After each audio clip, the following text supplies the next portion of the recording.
the evolution from 90s to 2000. I feel that it has been a very, very dramatic change back, say, about a decade old, how people used to use cosmetics versus now.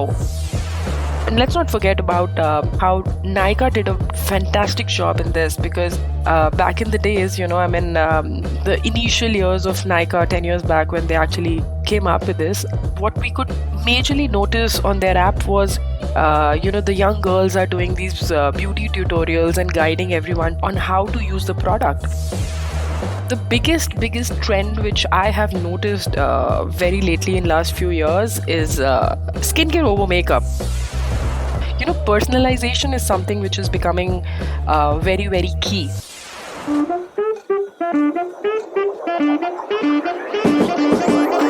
Hello and welcome back to another episode on Lux Insider with me, your host Anita Khatri. Today, when I hear the word beauty, my brain goes left, right and center. There is just so much that has evolved over the years in the beauty industry. Growing up, beauty or beauty rituals simply meant whipping up a scrub of leftover fruits or applying a paste of haldi, that's turmeric, with honey or rose water for that instant miraculous radiance. We had brands like Revlon, Yardley, and of course our very own Lakme and Tips and Toes. In fragrances, we had Brut and Charlie, the most sought after gifts. Aren't we surrounded by complex words for skincare like retinols, niacinamides, AHA and BHAs, ceramides, and so many more? How can we even forget about Botox? Even Ayurvedistry, terms like Bakuchoy, Gotukola, rosewater and ashwagandha are becoming mainstream. From when beauty purchases were made at your local mom and pop's shop to requesting your cousins abroad to get you your beauty stash, to traveling and picking up products from the duty-free stores, to now finally consuming beauty on leading e-com aggregators like Nykaa, Myntra Beauty, Tira Beauty, or simply heading to a Sephora or branded boutiques at the malls. How much has the whole space evolved?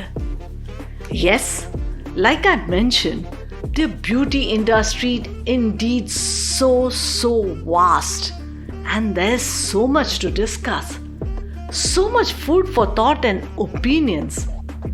I'll be discussing all about how rapidly the beauty industry has evolved with a dear friend and industry expert. Delighted to welcome today Surabhi Batra, who has a decade-long career in the travel retail beauty industry. Currently positioned in Paris with L'Oreal, Surabhi overlooks the Indian subcontinent region for all duty-frees.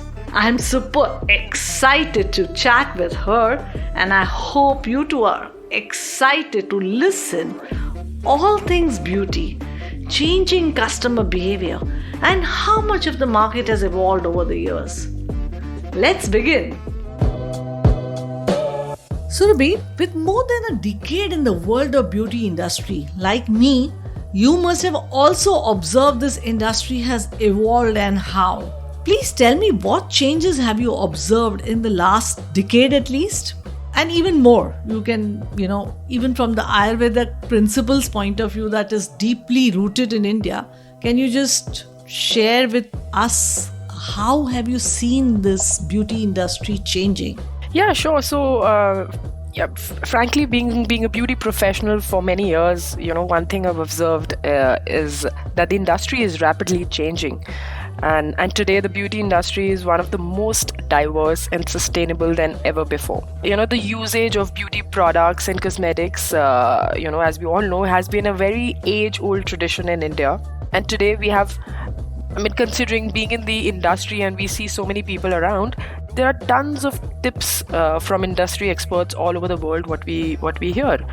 But back in the days, the secrets shared by our ancestors were hardly recorded. So the natural beauty of applying mask, of exfoliating, or hair growth, etc. Was always taken as a natural thing. But while long back in the British time, they actually brought in the chemical cosmetic, and which is when the quick and the immediate results started really giving a best effect to our overall shape. So that's when the whole idea of beauty came into the picture. So and as you rightly said, these herbal products has been actually like a real current trend. And like the way you were talking about the evolution from 90s to 2000. So I feel that it has been a very, very dramatic change back, say about a decade old, how people used to use cosmetics versus now. And it all comes down from, the education and the tutorials what typically we all have developed in the industry for all the customers. So I feel there is a very, very dramatic change, and it's majorly because the kind of education we've given it to the Indian market was very much needed. Surabhi, I hear you. I totally understand and agree with you what you say.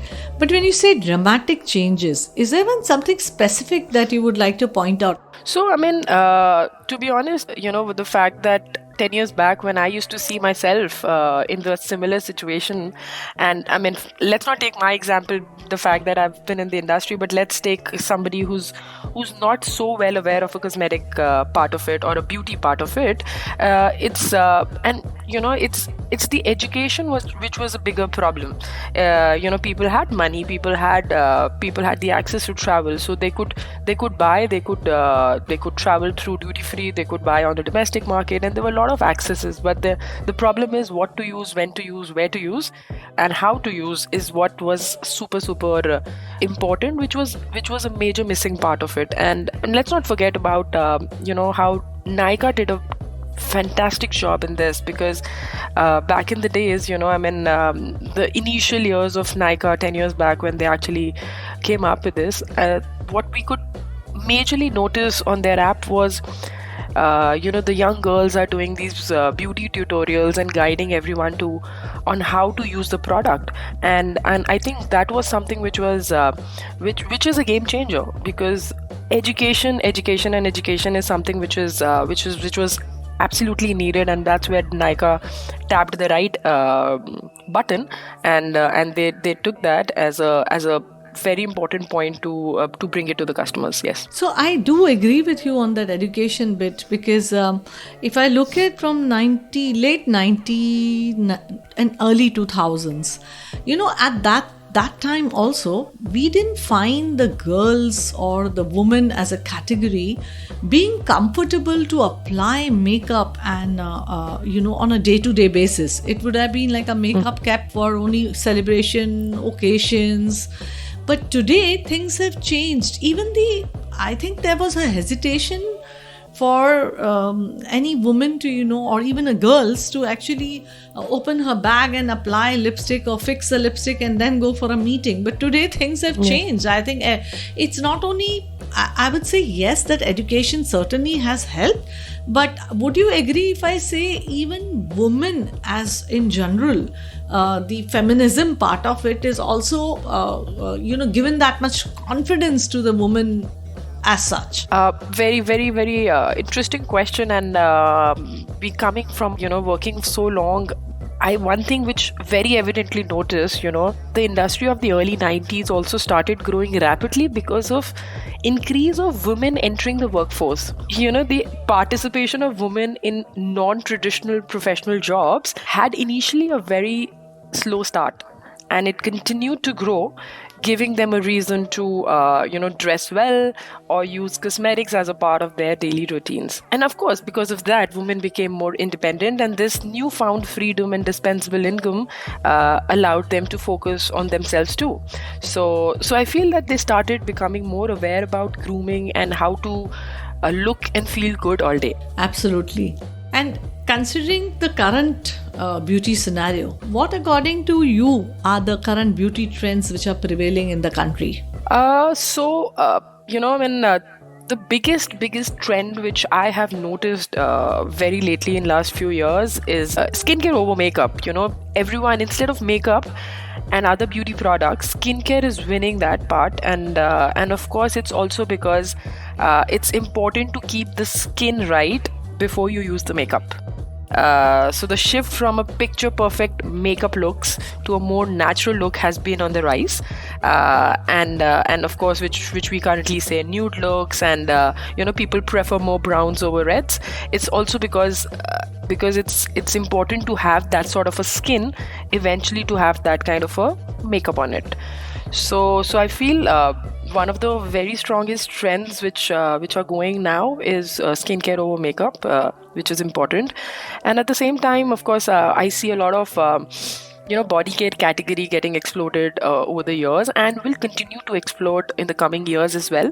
It's also because of we were talking about awareness. So awareness is there. Of course, it's very important for hydration, treatment of products, and for a healthy skin. And keeping yourself in a good condition. So that's something which is which I see should be going up in the coming years. And obviously the sustainability part is something which every brand is talking these days, talking about organic and natural skincare items. So of course, people were very hesitant about all of these in the last few years, but then I feel that that's something which is now a people preference, and they are going towards more organic and plant-based skincare products. And lastly, I feel one thing which I noticed, sometimes I during my work, when I go and talk literally to the live customers, and I see that personalization is something which is becoming very, very key. So which means that they continue to gain that momentum, that consumers are highly educated about their beauty needs, and they know and acknowledge the fact that everyone is different and has varied needs and opinions. So with this growing consumer demand, I see that personalized products, and not just, I didn't mean personalized in the terms of packaging, but personalized in terms of what their immediate requirement is, and the immediate requirement keep changing as per the various skin types or etc. So this needs to be educated to the staff who's selling, because a very personalized service and a personalized environment helps the overall uplift. Yes. So many trends and so much information. I have so many questions which are literally fighting inside me to ask you, but all of them cannot be rolled out at one go. But I am going back to where you began, which was the trend of skincare. Skincare, as one of the biggest category of beauty, had a very difficult or challenging time establishing in India, because traditionally, historically, Ayurveda and a lot of kitchen ingredients are the comfort for Indian women, and we have grown up not only watching our mothers or getting tips from our mothers, grandmothers and others about how to get the best skin. And correct me if I'm wrong on that skincare as an industry has gained momentum only recently. I think makeup started earlier gaining momentum even before the skincare did. Am I right in understanding that? Yep. Yes? Okay. Yes, absolutely. And how did, now you come from L'Oreal, and I'm sure that you interact with women more often, and you all do research and all that. How you guys have managed to penetrate as far as skincare is concerned in India? So, frankly speaking, makeup would never dull down, because that's something which is needed in every occasion. So makeup would not. But what we've realized over the years is people have started valuing their skin, their type of skin. So that's something which I feel is if people are becoming more sensitive towards the fact of self-care and maintaining good germ-free hygiene, I would say. So for me, I think that the fact that the skincare overall has become an important part of everyone's life. It's a daily regime, and everyone has to clean before they sleep. So that's something which has overall developed the category, because to do all of that they need some products, and that's where we see a great uplift. And of course, women especially, they aren't wearing a makeup as much as they used to, and their focus is shifting more towards skincare, is also because we have some great serums to offer them. And retinol, I'm sure you must have heard about this term, retinol. It is a go-to ingredient to improve skin conditions. So of course, such as fine lines, wrinkles, breakouts, and dark spots. So it's such an important factor which most of the brands have used in their skincare serums, and it's also one of the very, very important serums which everyone is using in their daily regime. So I feel, yes, there is a great environment of uplifting the skin category, and it's happening very well in India. Skincare, is also got this momentum from digitalization. A lot of young girls, along with the matured women, lots happening on the digital platform. And today, post lockdown, especially in India, the digitalization has actually, let's say, accelerated the speed at which this perfect look, which is required by all, and how to gather that perfect look, because you are all the time being observed and you want to look your perfect self. You agree with me on digitalization playing a very important role in helping get the speed or the momentum as far as skincare is concerned as well. Yeah, exactly. So as I mentioned in my previous topic, that how Nykaa did the tutorials, it's all through digital. So it's all through not people experiencing that product, but also first getting educated about that product and then getting into the experience. So we always used to wonder, how can people buy cosmetic and skincare over just online apps, and everyone wants to feel, touch, and actually buy a product which works best on their skin. But Nykaa did just a fantastic job in playing that part of it. Absolutely. And it's just out of a big surprise, to be honest. Back 10 years back, we never thought where they will be, and not just Nykaa. You see a lot of beauty players coming in. Be it Amazon, Flipkart, and we also have various other beauty players joining the market. New one is the Tira. Yeah, New so the one is Tira. Tira. Yes. Exactly. Tira Beauty has come up with such a beautiful store, and with a lot of digital elements to it. Be it, I was just, I haven't been to the store, but then frankly, I hear a lot about it, and they have a lot of digital elements where you can actually choose your kind of fragrance or your kind of things. So even if the salesperson is not there, you can still customize and buy something what you really want, because sometimes the salespeople can influence you to buy their brands which they are working for, which is what we don't need. So the kind of elements and the digital elements they've put it in the store, which is very helpful for them to have. So for example, if you say that I like a floral fragrance, so you have 10 floral fragrance suggestion coming in on that, and then you can choose as per what you need. So that's quite amazing. So of course, every player is coming up with some exciting facts, because obviously they have to overpower what's already happened. So there is a huge competition around, and that competition, of course, is a very, very healthy and nice competition, and bringing the entire India market to such great numbers. Yeah. I still stay with skincare, and a few years ago, fairness and skin whitening products dominated the industry in India due to an obsession with white skin tones in the country. Today, there is a shift towards a more accepting attitude towards appreciating diversity, inclusivity. How have brands embraced this change? Yeah, I mean, frankly speaking, back in the days, I mean, Dove is the best example. I was reading this. We all wanted to look beautiful. Actually, not just beautiful, we all wanted to look white, and Dove is the perfect example of that brand who has championed on appreciating diversity. But then brands like L'Oreal, Sugar Cosmetics have picked up their inclusive beauty by expanding their range to cater every skin tones. So of course, be it on the skin, be it on the makeup, be it foundations, be it so there are a lot of things which we have now to offer, other than back in the days when Dove was the best product to feel good about. So today there are tons of product for everyone. How do brands manage to stay relevant and not blend in the sea of innumerable beauty products which are available all over? I mean, not only on digital, but even in the actual format that you just discussed in the retail format.